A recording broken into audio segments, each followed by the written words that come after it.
All right, guys, welcome back to another episode of Growing Your Agency. I'm your host, Ryan Shank. Today, super excited to be joined by Joel Black, L7 Creative. Joel, how's it going? Oh, great. Yeah. Thanks for having me, Ryan. Appreciate it. Yeah, absolutely, absolutely. So, um, talk to us about your role at L7 Creative. From my understanding, you had another agency before this, and you sort of like got brought in to help them grow the business. I'm curious to hear your story and what you did in your previous role, and then how you kind of parlayed that into your current role. Yeah, absolutely. So, out of college, I started back then it was just a graphic design agency, printing, designing flyers for real estate agents. And pretty much owned the Atlanta region. I would design flyers, print them out, go stick them around those little boxes for the real estate agents. And that was going great. And then, the 2007, 2008 hit, the whole real estate and mortgage industry got crushed. I kind of got crushed with that. And from there, I had to figure out, hey, things are kind of going digital. Nobody's printing. Nobody's valuing creative like they used to. Yeah. Everyone's trying to go online. So, we had to adapt. We had to learn web. We had to learn social media. We had to learn content creation. All the things that came out of that. And we kind of morphed into this full service digital agency in Atlanta and kept growing, brought on marketing automation, made partnerships with all kind of software providers, kept growing our client base. And there was a bigger company out of Florida that was coming into the Atlanta area, and they were kind of looking for a strong agency presence in Atlanta, and kind of approached us and asked if we were interested in being acquired. And we kind of looked at everything, and it all made sense. And so kind of stepped out of that role, stepped out of that company, and started looking for the next thing, another company that I could walk in the door and help grow with all the experience I had with the agency in Atlanta. And I found that one of the great places of Southern California, sunny and 72 every day. And found L7. Yeah. Where are you guys at in California? San Diego. San Diego. So Southern California. Weather's awesome. The people are really great out here. Yeah. Found L7, and it'll align with everything that I've been doing in the past. Full service digital agency. And I thought that I could walk in the door and make a difference. And that's what I've been doing since I've been here. Have you found that you were able to apply a lot of the learnings from, the previous agency to L7? Or, and the reason I asked that, I guess the alternative would be that, things are changing so fast. A lot of the tactics, tools used have evolved. Or has it been kind of a pretty seamless transition into applying the same playbook? No, it was really great because we've combined our playbooks. They were really great at half of the things, and I was really great at half of the things. And it was so awesome to put two agency owners together, for one common goal, and kind of mesh those playbooks and mesh the softwares. What we got to build off of each other's experience. Tom, the CEO, and I kind of got to build off of each other's strengths and experiences, kind of create this one strong presence, and have everybody going in the same direction here. So it's been really awesome. And how big are you guys today in terms of number of employees? Around 15 people. 15 people? So, yeah. And is that mainly, sales account managers, or is that people that are doing copywriting and design and kind of fulfilling creatives? Yeah, we have everybody here in house. We've got the sales team, we've got the project management team, we've got the creative team, we've got the web development, the paid search, the copywriters. So we have the whole team, right? Even video. We have a whole video arm. So we've got everything right here. And that's, one of the cool things is that the agency in Atlanta, we did a lot of things, but we didn't have the video piece. And that was always one of the pieces that I was missing there. And so I love video, by the way. I think it's so Yeah. fun. It's so, everyone's watching video. You know, it's funny. I'm in New York. I saw this homeless guy today laying like on the sidewalk, just watching a video on his iPhone, just like, Ah, just like wow. laying Of down course, watching video. I'm like, everyone's watching everybody, video. everybody loves video. Um, but yeah, I think it's like I believe a couple years ago it kind of crossed as like the most consumed, medium is on uh, on mobile is video now. Um, Yeah. Yeah, absolutely. And video is hard. I mean, for me anyway, it's hard. There's a lot of people out there that it's easy for. For me, it's hard. I know, and I preach every day in the agency, we need to be creating more video. And then we all get together and say, let's do a video. And then it's like we freeze up. So that's one of the things that, that we're always working on as an agency, because it's time consuming, to put together a script for everybody, kind of practice, do the production of it, and do the post production of it. So it's tough, but it's one of those things that makes a difference.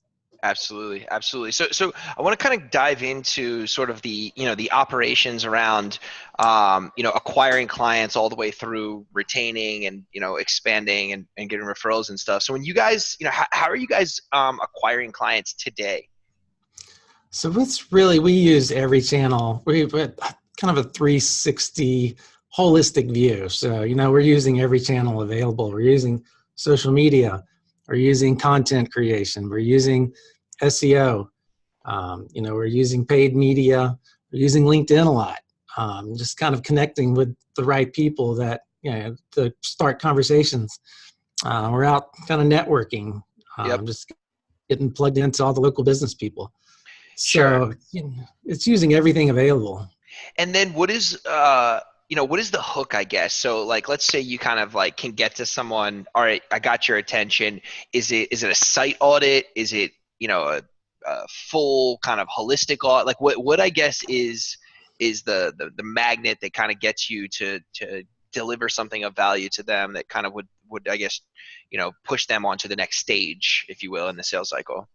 Yeah, so it's research. If they're doing paid media, it's you know getting them to let you take a look inside Do like an under audit of their Google Ads yeah, campaign. kind of look at the Google Ads, see what's happening. If they have conversion tracking, if they have analytics, it's kind of peeking in, looking, and kind of seeing what we can do to help get a better ROI, to get a better conversion.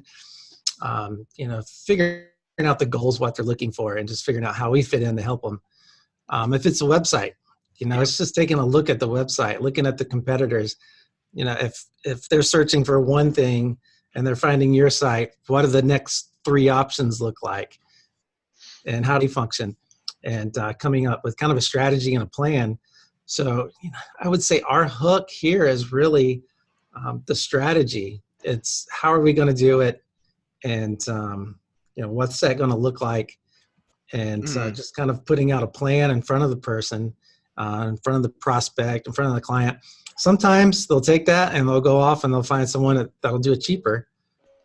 But the people that really appreciate what we've done for them, Yep. as far as doing the research and putting out a kind of a baseline of a strategy, those are the ones that we want to work with. And sometimes it makes all the difference.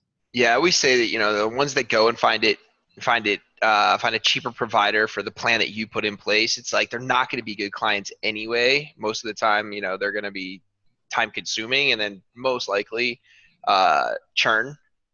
So Yeah. so it's almost like kind of eliminates that upfront. They almost like disqualify themselves as being that like good long-term client in the first place. So what's your pricing model? I know I talk to a lot of agencies. They'll do retainers, percentage of ad spend, a combination, project based. I'm curious how do you guys price? Yes. So we have a few different ways we price. So we have another sister company called L7 Advertising, and Okay. it's kind of flat rates month to month. I wouldn't say retainer, but it's a retainer model. It's a flat monthly rate per month, and we're going to do the paid search, the paid social, manage the paid channels, and that's for more of the kind of small business client Like that needs. service-based businesses, HVAC, plumbing, Yeah, pest control. yeah, absolutely. The main company, L7 Creative, is more or less that strategy top down type. We're going to put together this strategy first, and then we're going to do all the production work to work the strategy. Yep. And that's retainer type, monthly retainer, or if it's just a website project, or if it's a branding project or a creative project, then it's just kind of project based work. So we kind of hit all the models. Yeah. And then does it kind of vary based on, like, let's say someone's spending, $30K a month in ad spend, like, do you sort of have do you have like tiers essentially, or is it still just based on like services provided regardless of spend? No, I think we kind of look at that $5,000 a month spend. If it's under that, Mm-hmm. then we feel like that's a great L7 advertising client, flat monthly rate. Because we're going to get in there, and the main goal is to use that budget as wisely as possible and get the best results for it. Sure. Over a $5,000 monthly ad spend, then we think we can really help with strategy, with creative, kind of building out campaigns that are more long-term focused. So we kind of use the two companies together, to kind of segment our prospects and our clients. Got it. And then when someone does come on board for, kind of whichever arrangement, what are the not deliverables necessarily, because that obviously is based on, whatever, services that they get, but more of like the metrics, are they looking at a total lead count, total web leads, calls, total leads, and then like a spend, and then kind of back solving into a cost per lead? Or do you give them the nitty gritty, like, cost per click and, conversion, conversion rate on site? What is the deliverable, I guess, to them in terms of KPIs? Yeah, it's different for everybody. Yeah. But, it all really is kind of the same for everybody. Everybody wants to know how much they're spending. Yep. And how much they're making off of that spend. Mm-hmm. And, a lot of times we just like to ask clients, if you're selling a bottle, what's the all day number for that, for your spend on that bottle? If the bottle is water bottle, there's some really cool water bottles out there. Yeah, there are. Say one in mind, kind of Bluetooth, got all the bells and whistles. It's $80. If what's the all day number on that bottle? If I had somebody right now that would pay you $80 for that bottle, but you need to pay me $10 to bring you that person, would you do that? And some people will say, oh, no, I would never do that. I could only spend $5. Well, then all right, that's our goal. We need to bring you people for $5 that will buy that $80 bottle. So you back solve into a target cost per lead kind of before really even like running the campaigns, just to say like, hey, what's our target? Or is that kind of like a little bit further down the road once you started to like see what the results come in at? No, we trying to figure out what the target is right up front. Yep. And so we build campaigns trying to hit that target. And then once we figure out, well, how much traffic do we need to send to the site? What kind of conversion rates are we getting? And then we figure out what the actual is. Then we can start, making database decisions and setting expectations with the client that, hey, it's just not going to happen where you're going to sell this bottle with a $5 acquisition cost. It's more like $15. So is $15 worth it for you to sell this $80 bottle? Yeah. And how much education are you doing, to the client or with the client in terms of, hey, acquisition costs versus like what's the true lifetime value? Like if that bottle, is $80 and we bring you a customer, is that really just one customer, or do they buy a bottle every 2 years? Are you kind of doing any of that with the clients? Absolutely. Just did that right before I walked in here. Okay. We were just going through that same exercise, and our target was $8. I said, yeah, but what if that person and this product, they are going to buy a second. So now that $8 just dropped to $4. And come the holidays, they're probably going to order this for some of their friends too. So that $8 just kind of dropped to $1. So Yes. do we really have $8 to get you this client? Yep, totally. I see it happen. I know a lot of times, especially with like dental companies, it's like they'll think of like, at first, hey, a visit's like $200, so I can only pay, 40, whatever it is, right? 40 for a client, but it's like, no, that's like a first time visit, dental, like LTV of, dental customer is actually like, 10 years or something like that. And same thing with like even recurring, subscription businesses or recurring visits, like a pool, right? Like a lot of times people will get someone, that comes out to their house to like clean their pool, but then it becomes like a recurring thing, so I think, the education piece is, feels like it's really important. And I'm always curious, like what everyone's kind of relationship is with their clients and how do you, like educate them on that. Yeah, especially in that dental kind of example, Yeah. because you lose all the people that client is going to tell about, that customer. So they're going to tell their friends down the street, hey, you need to go use my dentist. Yeah. And they're going to tell people at school, what dentist do you use? Their kids are going to tell other people. And so that one person, they're not going to come just that one time. They may come 10 years, which is maybe 20 times. And then they're also going to tell 20 of their friends that might come 20 times. Yeah. So you just lose all of that in any kind of analytics, and it becomes just education to the client and them trusting you. Yeah, exactly. I feel like the kind of like the attribution for referral, and kind of this like offline is still like difficult to predict, but you almost have to like model it out and say like, we know with X percentage of certainty that you're going to get these kind of like these drips that come from the original source, which could be, look, you could bring someone like that in from Google Ads, and then you're going to want to still attribute all of the referrals ultimately back to Google ad spend.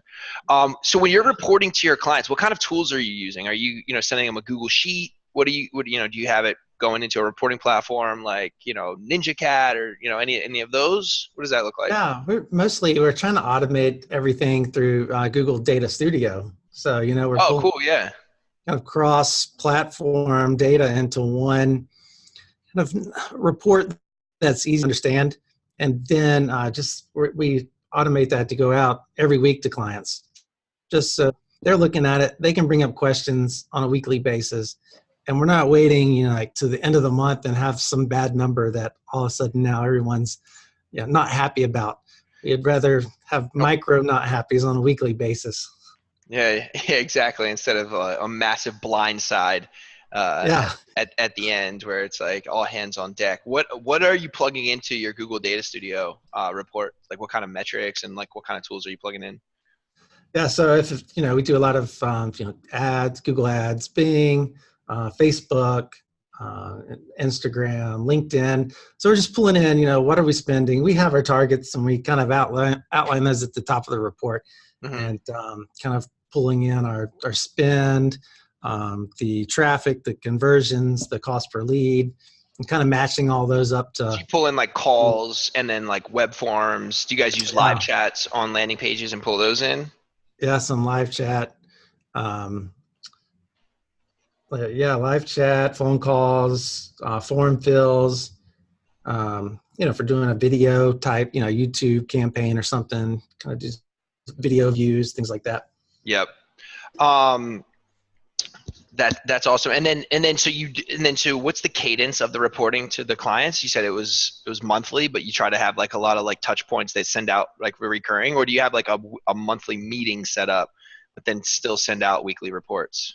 Yeah, we send out weekly reports. We're trying to at least touch base every week. Yep. Because it's expensive and it's hard to get a new client. So we want to keep the ones that we have. So we're working really hard to make sure they're happy. And, if anything's going wrong, we want to know as soon as possible. So, we can make adjustments and fix that. Yep. What's the cost? What does it cost you to acquire a new client? I would probably estimate it at, around $1,500 to acquire a new client. And then what is the minimum? Do you guys have a minimum or do you publish the minimum retainer or minimum monthly fee to work with you guys? Yeah, on our we have some cool plans for the L7 advertising for small business, and it kind of starts at if they just come on and did like ad with Google Ads with us, for example, we just have a flat rate of $800 a month. Got it. But what we want to do is we kind of tier this to where they bring on more channels, and it kind of builds out. We start offering some CRMs and things like that. Mm-hmm. So the more channels we can get in to fill the top of that funnel, and then plug in the CRM to do some marketing automation, email marketing, things like that, we always see that there's a better result at the end. And are you using HubSpot for CRM and email automation? No, we're using SharpSpring. SharpSpring? Okay. SharpSpring is a lot more economical for clients. Sure. I've been a partner with them for years. I mean, the platform seemed like it was barely online when I started working with them. And they've really grown and have some really cool stuff going on. And use that for CRM and email? Email Okay, marketing cool. and marketing automation and the CRM. Awesome. What is so just kind of wrapping it up? What is how many clients, I guess, are you guys, do you work with at one time? And is your goal to just kind of, like you said, kind of grow into these clients, or are you looking to, I just talked to someone actually that hired 100 people at their agency. So they're sort of this like mass kind of volume agency, but it sounds like you guys are a little bit more, you want to go deeper with your clients instead of the high volume play. But just curious, like how do you guys expand? Are you looking to kind of grow by adding like massive amounts of clients, or do you want to kind of like work and go like super, super deep with the existing clients? Yeah. So our goal is L7 Creative, the full service. We work with a lot of big brands. Yep. Some great strategy and have a great production team to execute everything. Yep. L7 Advertising, a lot of small businesses can't afford that big agency experience. Totally. So that's when we created L7 Advertising. We get them in, and we have an affordable, monthly plan to start generating business for them using paid channels and CRM and everything. Our goal is to grow those into bigger companies and then move them into— They graduate to L7 Creative? Yeah, and move over into L7 Creative, where we're talking about, longer term things and more strategy and, really helping them grow into much larger companies. So that's the goal. Love it. So it's sort of like a feeder program that kind of takes them, hey, you can start here, and then boom, we're going to get you to a point where you can move into, a larger scope of services. Yeah, absolutely. All right. Awesome. Final question I ask everyone. What is your morning routine? Morning routine. I get up early. Well, actually, I moved to California. I'm 3 hours difference now. So I was getting up at 4 a.m. Oh my God. So, I get up, head to the gym, do some Orange Theory, get the blood flowing. And I get into work early before anybody else. And I just try to first get through email and knock out anything that's important. And then kind of get a little plan to start the morning off. And then we kick off with a strategy meeting every morning. Just a stand-up meeting that's 15 minutes long. We set a timer. Everybody gets it out there. And after that, we break and kind of go in our offices, or kind of go in our secondary meetings and kind of get the day kicked off. But that's it. I start with the gym because it's got to get things going. Got to get things going. Is the strategy meeting all hands, or is that just like your executive team? No, that's everybody. We just go into the middle. If we have a big open workspace, we just go all stand in a circle. And, got anything that's important that's got to get out that day, we just get it out and get everybody headed in the right direction. Love it. Love it. Joel Black, L7 Creative. Thank you so much for joining us today. Yeah, Ryan. Thanks a lot. I appreciate it. Absolutely. We're going to have the link to your website and all of your socials in the show description, and then we'll publish it on our blog and push it out. But thank you so much, and we'll see you later. All right. Awesome. Thanks.